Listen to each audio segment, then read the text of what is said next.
제사는 이제부터 내가 내려가서 같이 지낼게. 우리 집에서? 그렇지. 우리 집에서 지낼 수는 없잖아. 시부모님도 계신데. 그러면 엄마는 늙어서 어떻게 되든 상관없다는 거야? 에이, 그럴 리가 없지.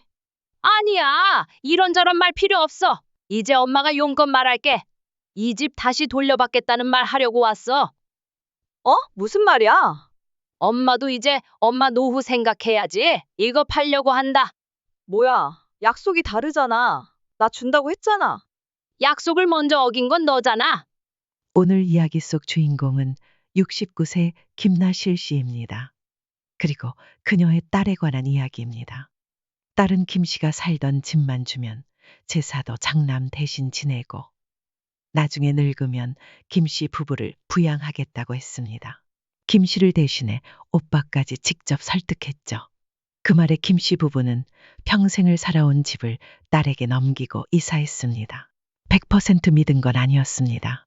그래도 자식 말이라면 반쯤은 진심이겠지 싶었던 거죠. 하지만 말로만 한 약속은 언제든지 깨질 수 있다는 걸 김 씨는 너무 늦게 깨달았습니다. 딸의 말은 깃털보다 가벼웠습니다. 막상 때가 되니 딸은 김 씨 대신 시부모를 모셔야 한다며 발을 뺐습니다. 며느리 도리해야 한다는 말 한마디로 모든 약속을 덮으려 했죠. 그 말 속엔 김 씨에 대한 책임은 딸로서의 의무는 털끝만큼도 담겨 있지 않았습니다. 딸은 단물만 빨아먹고 김 씨가 늙고 힘없어지니 이제는 필요 없다는 듯 했습니다. 호통을 칠 아버지도 세상에 없으니 김 씨를 무시하는 건 더 쉬웠겠죠. 하지만 김 씨는 딸이 부양하지 않더라도 아쉬울 것 하나 없었습니다. 애초에 함께 살고 싶지도 않았으니까요. 다만 김 씨를 저버린 그 대가는 딸이 반드시 치르리라는 것만은 분명했습니다. 김 씨는 아들, 딸 하나씩 두었습니다. 둘 다 결혼한 지 몇 년이 지났습니다. 자식들이 결혼한 후 가족 간의 관계도 많이 달라졌습니다. 며느리는 차가웠고 사위는 불편했습니다. 처음엔 자식들과 왕래하고 싶어 했던 김 씨와 남편도 시간이 지나면서 마음을 접었습니다. 요즘 세태가 그렇다면 김 씨도 굳이 자식들에게 가까이 지내자고 강요할 생각은 없었습니다. 그래서 자식들이 결혼한 뒤로는 1년에 단 3번 절과 제사 때만 얼굴을 봤습니다. 당시에는 같은 지역에 살고 있었음에도 말입니다. 물론 전혀 서운하지 않다면 거짓말이겠지만 김 씨는 참고 넘겼습니다. 생일인데 이놈들이 전화 한 통 없네? 그러게, 아무튼간 부모 생일도 몰라. 됐어. 우리끼리 맛있는 거 먹고 좋은 데나 가면 됐지 뭐. 그래, 기대도 안 했어. 그날 저녁 아들에게서만 전화가 왔습니다. 바빠서 늦었다는 짧은 안부였습니다. 하지만 사위, 며느리, 그리고 딸에게서는 전화 한 통 오지 않았습니다. 김 씨의 생일이었음에도 말이죠.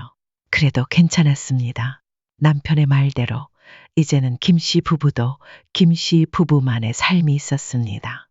정말로 가시게요? 그래, 집도 계약했어.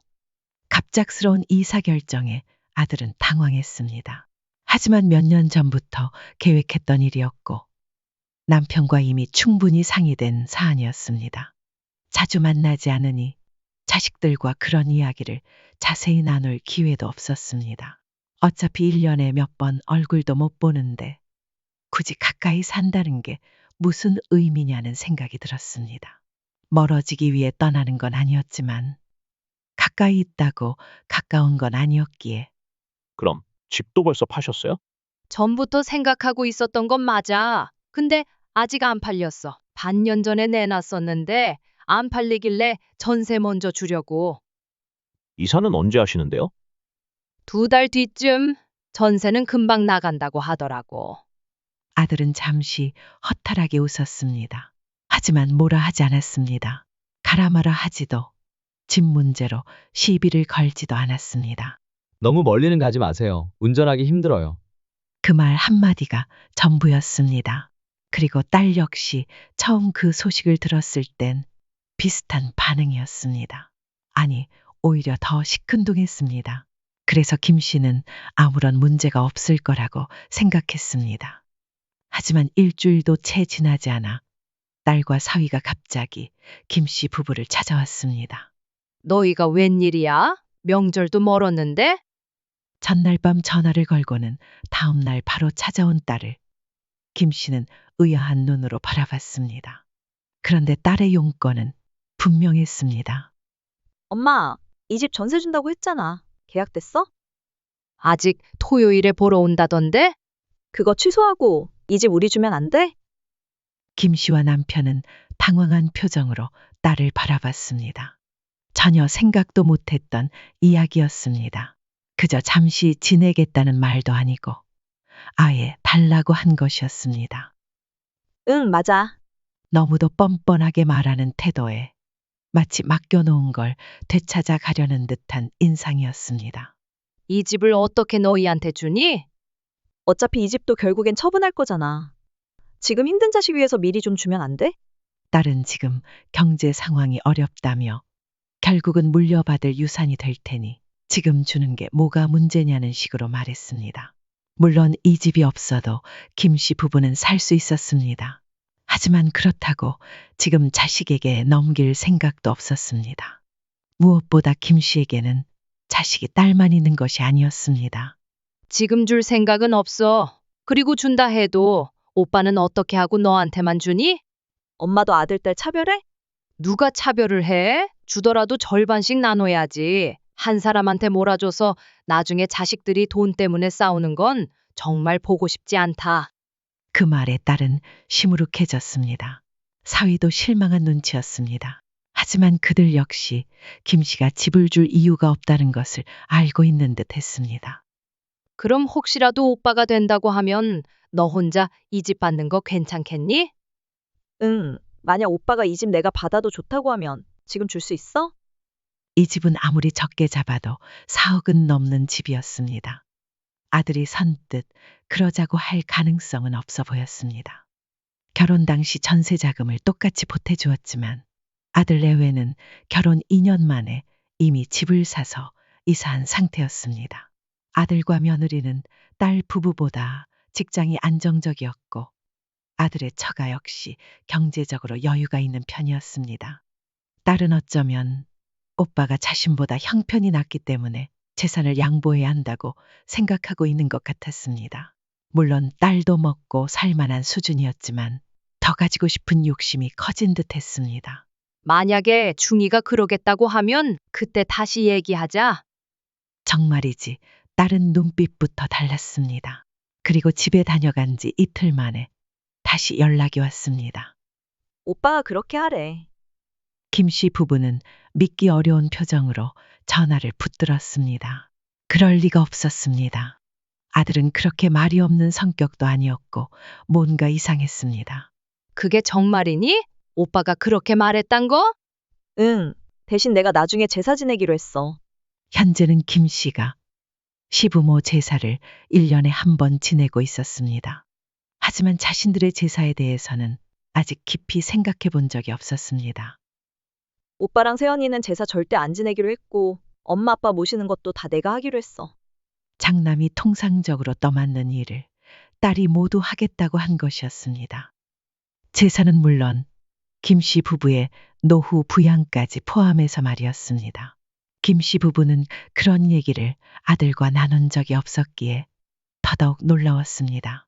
하지만 딸과 아들은 이미 모든 걸 의논 끝낸 듯 했습니다. 그니까 내가 엄마 아빠 모시고 살다가 나중에 제사도 지내면 되잖아. 그러면 그 정도 집은 줘도 되는 거 아니야? 그리고 무엇보다 딸은 오빠도 좋다고 했다고 강조했습니다.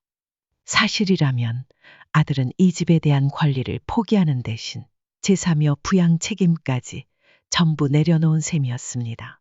2억 이상 손해를 감수하고도 전혀 아쉬워하지 않는다는 이야기였습니다. 엄마, 우리도 좀 여유 있게 살고 싶어. 오빠네처럼. 오빠는 집 필요 없대. 대신 약속만 지키라고 했어. 딸은 고개를 숙이고 한층 부드러운 목소리로 덧붙였습니다. 나도 그렇고 고서방도 그렇고 엄마 아빠한테 정말 잘할게. 응? 그런데도 김 씨 부부가 확답을 주지 않자 딸은 점점 간절해졌습니다.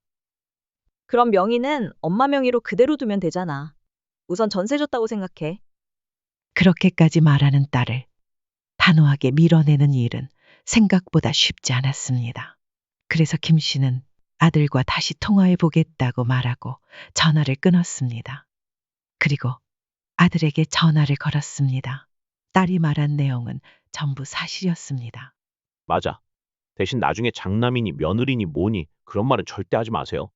아들의 말투는 담백했고 의외로 확고했습니다. 욕심도 미련도 전혀 없어 보였습니다. 참, 요즘 젊은 사람답다 싶었습니다. 받지도 않고 의무도 안 하는 것이 요즘 사람들 방식이라는 이야기를 자주 들었는데 그게 김 씨의 아들과 며느리 이야기였습니다. 아들이 좀 괘씸하기도 했고 딸도 그렇게 어렵다고 하니 김 씨의 마음은 점점 기울었습니다. 나중에 우리 데리고 살 거라고 하기도 했잖아. 뭐, 나는 같이 살기 싫어. 나도 그렇지. 근데 제사도 모시고 부양도 하겠다잖아. 남편은 내켜하지 않는 표정이었습니다. 그럼에도 김 씨는 말을 이었습니다. 어차피 내 명의로 가지고 있으면 되잖아. 그러면 언제든지 돌려받을 수 있어. 마음에 안 차면 여진이가 잘하겠지. 그렇게 김 씨는 남편을 설득했습니다. 그리고 딸에게 직접 말했습니다. 집에 들어와서 살라고. 딸은 무척 기뻐했습니다. 하지만 남편은 딸이 들어오는 그 순간까지 단단히 못을 박았습니다. 언제든지 다시 찾아올 수 있다는 거 잊지 마라. 물론 딸은 그런 말은 귓등으로도 듣지 않는 눈치였습니다. 그리고 김 씨 부부는 이사를 했습니다. 1시간 거리라 아주 먼 곳은 아니었지만 경기도보다 훨씬 조용한 지방 도시였습니다. 엄마, 언제 올라와? 글쎄, 아빠가 운전하기 힘들다고 해서 나중에 가자던데. 그래도 리모델링 한 것도 구경하러 와. 아빠한테 말해서 한번 와. 딸은 집을 받은 이후 생전 처음으로 김 씨 부부를 초대했습니다. 처음엔 빈말인 줄 알았지만 연거푸 전화를 하며 다시 묻는 통에 김 씨는 결국 남편을 설득해 딸 집으로 향했습니다. 우리 집 어때? 잘 해놨네. 전세금 뺀 돈으로 리모델링을 했다더니 집은 말끔히 단장되어 있었습니다. 거의 새 집처럼 변해 있었습니다. 딸과 사위는 얼굴에 웃음이 떠나지 않았습니다. 기분 탓인지 몰라도 한층 여유로워 보였습니다. 엄마 아빠 온다고 특별히 신경 많이 썼어. 김 씨는 그날 처음으로 딸이 차려준 밥상을 받아보았습니다. 네가 했어? 그럼 내가 하지. 딸이 요리를 해낸 걸 보니 결혼 후 나름 살림도 하고 사는 듯 했습니다. 신기하면서도 조금은 뿌듯했습니다. 그런데 식사 도중 사위가 김 씨에게 말을 걸었습니다. 장모님, 장인어른, 두 분 여행 한번 다녀오세요. 장인어른 곧 생신이시잖아요. 김 씨는 의아했습니다. 생일이라고 전화 한 통 없던 사위가 왜 갑자기 여행을 보내준다니. 그동안 저희가 너무 무심했던 것 같아요. 저도 하나밖에 없는 사위인데요. 사위는 멋쩍게 웃으며 말했습니다. 그리고 딸이 옆에서 말을 받았습니다. 우리가 경비는 될 테니까 좋은 데 다녀와. 그래, 그럼 사양 안 할게. 사양은 왜 해? 사위가 보내주는 건데. 그러자 사위도 옆에서 너털 웃음을 터뜨렸습니다. 늘 불편하기만 했던 사위가 그렇게 소탈하게 웃는 건 김 씨에게도 처음 보는 광경이었습니다. 우린 이제 내려가 볼게. 어느덧 식사를 마치고 저녁 시간이 가까워지자 김 씨 부부는 자리에서 일어났습니다. 이제 가봐야지. 주차장까지 모셔다 드릴게요. 딸과 사위도 함께 일어났습니다. 네 사람은 함께 아파트 주차장으로 걸어 나갔습니다. 그리고 멀리 김 씨 남편의 차가 보일 즈음 딸이 조용히 김 씨 곁으로 다가와 말을 걸었습니다. 엄마 아빠, 차 옆에 저거 보이지? 저 차? 응, 그거 이번에 새로 샀어. 김 씨가 다시 고개를 돌려 차를 보니 반짝반짝 윤이 나는 새 차 한 대가 김 씨네 차 옆에 나란히 서 있었습니다. 저게 너희 차야? 맞아. 고서방차가 자꾸 말썽이라서 새로 뽑았어. 그렇게 어렵다더니 김 씨는 속으로 중얼거렸습니다. 전세금을 안고 나니 주머니 사정이 넉넉해진 듯 했습니다. 그러자 옆에서 남편이 불편한 기색으로 헛기침을 했습니다. 아, 뭐해? 간다고. 엄마 아빠 조심히 가. 딸과 사위는 손을 흔들며 인사했고 김 씨 부부는 다시 차에 올라 집으로 출발했습니다. 김 씨는 알 것 같았습니다. 아까 남편이 왜 불편해했는지. 이렇게 대접받고 여행까지 보내준다니 기분은 좋았습니다. 하지만 그 기분은 오래가지 않았습니다. 한편으로는 씁쓸함도 함께 밀려왔습니다. 1년에 고작 3번 얼굴 보던 딸과 사위가 집을 주니 사람이 달라진 듯 변해버렸습니다. 돈이 있어야 효도도 받나 봐. 김 씨는 말없이 고개를 끄덕였습니다. 역시나 같은 생각이었습니다. 그래도 잘 살잖아. 그때 띠링하고 딸에게서 문자가 왔습니다. 김 씨가 휴대폰을 열어 확인해 보니 이렇게 적혀 있었습니다. 엄마, 진명이는 언제쯤 옮겨줄 수 있을까? 김 씨가 그 문장을 소리내어 읽자 옆에서 남편이 단호하게 말했습니다. 이사한 지 얼마나 됐다고 벌써부터 그래? 남편은 끝까지 진명이를 넘길 생각이 전혀 없어 보였습니다. 어차피 그 집에서 사는데 이름이 무슨 상관이야. 자꾸 달라는 게 이상한 거지. 남편의 말도 틀린 건 아니었습니다. 그 말을 딸에게 전하자 딸도 더 이상 말없이 수긍했습니다. 그 후로는 한동안 명의에 관한 이야기는 나오지 않았습니다. 처음 몇 달처럼 지극정성은 아니었지만 딸과 사위는 나름 김 씨 부부를 챙기려고 노력하는 모습이 보였습니다.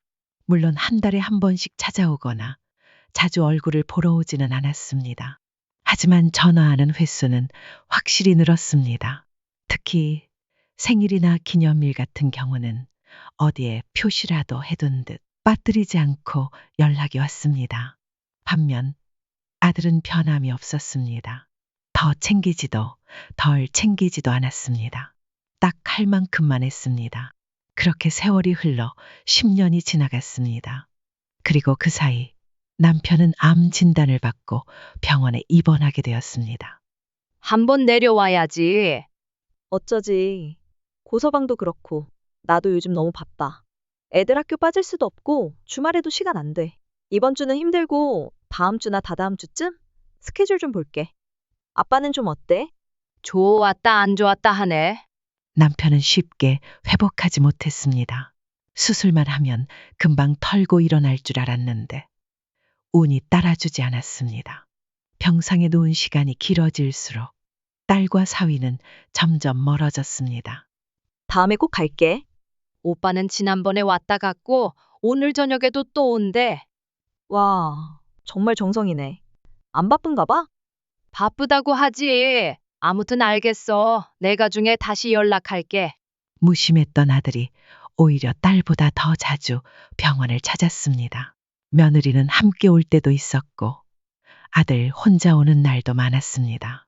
하지만 중요한 건 딸은 바쁘다는 이유로 병문안을 단 한 번 다녀간 것이 전부였다는 사실이었습니다. 사위는 아예 콧배기도 보이지 않았습니다. 얘기를 들어보니 사위는 무슨 사업을 새로 시작했다는 말이 있었습니다. 그 때문인가 싶기도 했습니다. 여진이는 언제 온대요? 병문안을 온 아들은 침대에 누운 아버지의 상태를 바라보며 무겁게 물었습니다. 글쎄, 나중에 전화 준댔어. 그러자 아들이 혀를 찼습니다. 그날 아들은 병실에 오래 머물렀습니다. 늦은 밤까지 김 씨와 조용히 이야기를 나눈 뒤 운전대를 잡고 집으로 돌아갔습니다. 여보, 왜 뭐 필요해? 아니, 그 아파트 말이야. 나 죽어도 여진이 명의로 바꿔주지 마. 이 와중에 그런 말을 해? 꼭 그렇게 해야겠어? 아이고, 알겠어. 뭘 죽는다는 소리를 해. 얼른 자. 눈이나 좀 감아. 남편은 신신당부를 했고 김 씨는 괜히 구박하는 말투로 대꾸했습니다. 하지만 속으로는 그 말이 오래도록 남았습니다. 그리고 며칠 후 남편은 감았던 눈을 다시는 뜨지 않았습니다. 한동안은 혼이 빠진 듯 지냈습니다. 장례를 치르느라 정신이 없었고 문상객도 끊임없이 들락날락했습니다. 정신없이 어수선한 시간이 흐르고 마침내 주변이 조금씩 정리되었습니다. 자식들도 모두 돌아가고 김 씨는 온전히 혼자 남게 되었습니다. 몇 달간은 육체적으로도 심적으로도 가장 힘든 시간을 보냈습니다.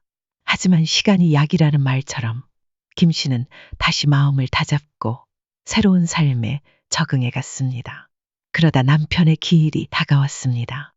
엄마, 아버지 제사는 여진이네서 지내는 게 어때요? 여진이네? 응, 그렇게 하기로 한 거잖아요. 한번 물어볼게. 아들과의 통화를 마친 김 씨는 딸에게 전화를 걸었습니다. 그런데 딸의 반응은 뜻밖이었습니다. 당황한 기색이 역력했습니다. 내가 당장 어떻게 해. 그리고 아직 엄마도 계시잖아. 나는 엄마 아빠 다 돌아가시면 한다는 말로 들었는데. 오빠도 가까운 데서 했으면 좋겠대. 내려가는 게 뭐가 그렇게 힘들다고 그래. 하지만 바로 그 내려가는 게 힘들다는 이유로 남편이 병원에 누워있는 동안에도 모습을 보이지 않았던 딸이었습니다. 어쨌거나 지금 당장은 좀 그래. 나도 마음의 준비를 해야지. 엄마 집에서 어떻게 하는지 좀 배워야 하잖아. 결국 제사는 김 씨의 집에서 치러졌습니다. 하지만 딸의 말처럼 배움의 시간은 없었습니다. 이건 여기에 둬야 하는 거야? 잠깐만. 어딜 좀. 고서방이랑 통화 좀 하고 올게. 딸은 다른 음식 준비를 돕겠다며 일찍 오긴 했지만 막상 와서는 손 하나 까딱하지 않았습니다. 제사가 한창 준비될 무렵 딸은 시계를 보며 말했습니다. 금방 너희 오빠 와. 김 씨는 참다 못해 입을 열었습니다. 좀 일찍 와서 도우면 어디가 덧나니? 불만 가득한 딸의 얼굴을 보며 김 씨는 더는 아무 말도 할 수 없었습니다. 근데 오빠 오기 전에 할 말이 있어. 딸은 김 씨 곁으로 다가와 은근슬쩍 말을 건넸습니다. 우리 집 말이야. 말이 끝나기도 전에 김 씨는 딸이 무슨 이야기를 하려는지 단번에 알아차렸습니다. 모르게 기가 막힌 웃음이 새어나왔습니다. 아버지 첫 기일날 이런 말을 꺼내다니. 그제야 남편이 왜 그토록 신신당부를 했는지 뼈저리게 느껴졌습니다. 이제 줄 때도 됐지 않아? 남편이 살아있을 때는 꺼내지 못하고 참고 있었던 말이 그제야 터져나왔던 겁니다. 딸은 집 없는 서러움이 어떻고 친구들 중 자기만 전세 산다며 하소연을 이어갔습니다. 그 한탄은 한참이나 계속되었습니다.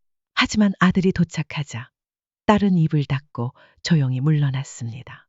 그리고 오빠가 돌아간 후 다시 얘기하자며 집으로 돌아갔습니다. 며칠 후 어느 날이었습니다. 김 씨는 마당에서 잡초를 뽑다가 까무룩 정신을 잃었습니다. 눈을 떴을 때 아들의 얼굴이 보였습니다. 엄마, 괜찮아요? 피곤해 보이는 아들은 연락을 받고 바로 차를 몰고 내려왔다고 했습니다.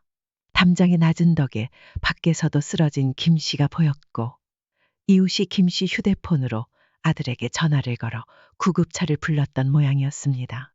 김 씨는 고혈압 때문에 병원에 다니고 있었지만 이렇게 큰일이 생길 줄은 몰랐습니다. 계속 이렇게 혼자 지내지 마시고요. 이참에 여진이네 들어가세요. 원래 그러기로 했던 거잖아요. 불편해서 같이 어떻게 살아? 혼자 계시다가 쓰러지는 것보단 낫겠죠. 저도 자꾸 이렇게 오는 것도 솔직히 힘들어요. 아들의 말투는 무뚝뚝했지만 그 안엔 걱정이 묻어 있었습니다.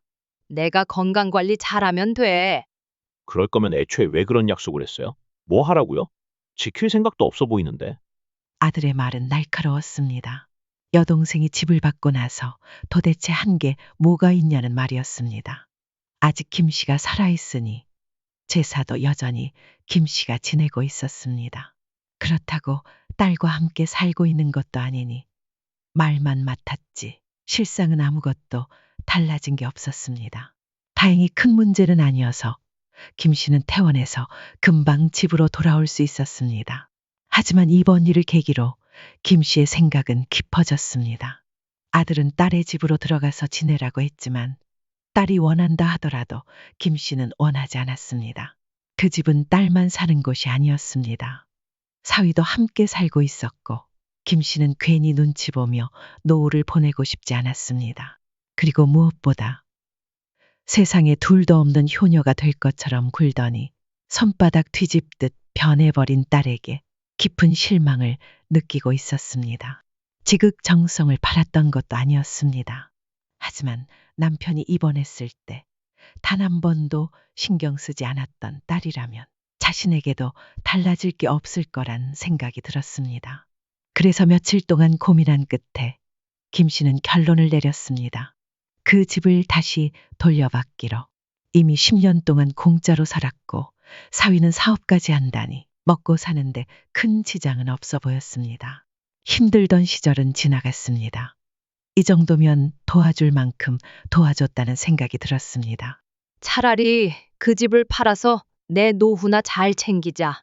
계속 혼자 지내려면 가장 필요한 건 돈이라는 판단이 들었습니다. 나중에 자식들에게 의탁하지 않고 살기 위해서 말이죠. 저 터미널 앞에 있어요. 이제 내렸어요. 잠깐 기다려. 혈압 문제로 아들의 권유에 따라 큰 병원에서 정밀 검진을 받기로 했습니다. 원래는 딸이 데리고 가기로 했던 날이었지만 시간이 도저히 안 난다며 결국 아들이 마중을 나왔습니다. 진료를 마친 후 김 씨와 아들은 함께 식사를 하러 갔습니다. 식사 자리에서 아들이 조심스럽게 물었습니다. 진짜 괜찮으시겠어요? 아들의 표정은 무척 복잡했습니다. 혼자 있는 엄마가 신경은 쓰이지만 아들도 쉽지 않았습니다. 딸에게 집을 넘기며 아내에게 했던 약속도 있었을 테고 이제 와서 엄마까지 자신이 챙기자니 부담이 클 수밖에 없었습니다. 김 씨도 마음이 편치 않았습니다. 딸에게만 집을 줘놓고는 이제 와서 자꾸 아들만 번거롭게 해야 하는 상황이 몹시 불편했습니다. 터미널 가는 길이 여진이네 집 가는 방향인데 잠깐 들리실래요? 차에 타던 아들이 조심스럽게 물었습니다. 김 씨는 잠시 고개를 저었다가 이내 고개를 끄덕였습니다. 아무래도 오늘 딸에게 분명하게 이야기를 해야 할 것 같았습니다. 볼 일이 있다고는 했지만 딸이 퇴근할 시간이었습니다. 딸은 갑작스러운 방문 소식에 당황한 듯 했지만 자신도 할 말이 있다며 집으로 오라고 했습니다. 그리고 20분 뒤 김 씨는 한때 자신이 살던 그 집에서 딸과 마주 앉아 있었습니다. 무슨 할 말이 있는데? 너는 무슨 할 말이 있길래? 아, 그게 이번에 시부모님을 모시고 살게 될 것 같아. 뭐? 여기서? 그럼 이 집에서 모시겠다는 거야? 사실 지금 시부모님 사시는 집이 경매에 넘어갔어. 해결이 잘 안 돼서 결국 나오셔야 되는 상황이야. 그래서 네가 모셔야 된다고? 응, 내가 맏며느리잖아. 우리가 모셔야지. 그게 무슨 말이야? 도대체 집을 새로 사드릴 여력도 없고 그렇다고 70 넘은 어르신들을 거리로 내쫓을 수도 없잖아. 딸은 눈앞에 앉아 있는 김 씨가 아직 살아있다는 사실, 그리고 이 집의 진짜 주인이 누구인지조차 잊은 듯 보였습니다. 처음부터 안 되는 일이었습니다. 부모 부양도 하지 않고 약속했던 제사도 지내지 않으며 혼자 남은 어머니조차 제대로 챙기지 않으면서 그 집은 제쳐두고 시부모를 드리겠다니 김 씨는 기가 막혔습니다. 내 부모도 아닌 사람들을 왜 내가 물려준 집에서 모셔야 하지? 그 눈빛을 읽은 걸까? 딸이 다급하게 말을 덧붙였습니다. 제사는 이제부터 내가 내려가서 같이 지낼게. 우리 집에서? 그렇지. 너희 집에서 지낼 수는 없잖아. 시부모님도 계시는데. 딸은 남편이 없다는 이유로 김 씨를 만만하게 보는 모양이었습니다. 그러면 엄마는 늙어서 어떻게 되든 상관없다는 거야? 에이, 그럴 리가 없지. 아니야, 이런저런 말 필요 없어. 이제 엄마가 용건 말할게. 이 집 다시 돌려받으려고 왔어. 어? 무슨 말이야? 엄마도 이제 노후 생각해야지. 이 집 처분하려고 해. 뭐야? 약속이 다르잖아. 나 준다고 했잖아. 약속을 먼저 어긴 건 너잖아. 아니, 제사 지낸다니까. 시부모 부양하면서도. 됐다. 노후에 돈 부족하면 말해. 그때 내가 도와줄게. 도와주긴 뭘 도와줘? 내 돈으로 내가 알아서 잘 살면 돼. 엄마, 너는 그럴 거면서 그 집을 혼자 갖겠다는 말을 어떻게 해? 오빠 보기 민망하지도 않아? 민망하긴 뭐가. 이 집 리모델링한 것도 나고 재산세 내고 있는 것도 나잖아. 그래, 그건 돌려주면 되는 거야. 리모델링 비용, 재산세 다 정산해서 줄게. 진짜 이럴 거야? 나한테 물려준 거잖아. 그러니까 네가 그렇게 말 바꿀까 봐. 명예 바꿔달라고 그렇게 집착했던 거잖아. 어떻게 한 입으로 두 말을 해? 엄마도 한 입으로 여러 말하면서 왜 나만 그래? 그래서 줬던 걸 뺏는다고? 그럼 나도 계산하자. 리모델링 비용 돌려줄게. 재산세, 그리고 여태 공짜로 살았던 거 월세로 쳐서 계산하면 되겠네. 그 말에 딸은 입술을 꼭 깨물었습니다. 정말로 딸이 그동안 김 씨를 얕잡아 본 게 틀림없었습니다. 그렇지 않았다면 이런 상황이 벌어질 거라고 예상했을 리 없었을 테니까요. 난 못 나가. 나가게 될 거다. 김 씨는 그 말에 아무 대꾸 없이 자리에서 일어났습니다. 여기서 딸을 쫓아낼 수는 없는 일이었습니다. 오늘의 용건은 그것으로 끝났습니다. 그리고 며칠 뒤 이 사실을 알게 된 아들이 김 씨에게 전화를 걸어왔습니다. 집 다시 돌려받는 거 내가 도와드릴게요. 그래, 그러면 그거 팔아서 나중에 너희 목 줄게. 됐어요. 필요 없어요. 저희는 먹고 살만해요. 엄마 쓰세요.